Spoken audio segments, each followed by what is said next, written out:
Wow, sarap to guys, nilagang mani. Naglaga tayo. Luto natin guys.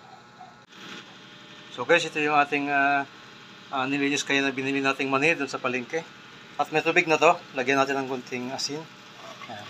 Para lang pagkulo niya at paglaga mamaya ay medyo siya konti, medyo may lasa.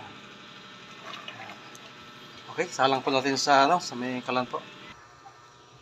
So ito, nasalangan natin. At takpan po natin itong ating lalagang mani. So ito guys, kumukulo na yung ating ilalagang mani.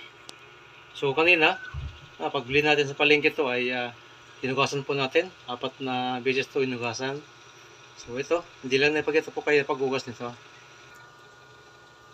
So ito guys, antayin natin na medyo malaga siya at medyo okay na. At para mamaya meron tayo mamayang merienda. Ito ang ating biniling mani, sariwa dun sa palengke po. Okay, takpan po natin ulit at mamaya ito ay okay na. Okay.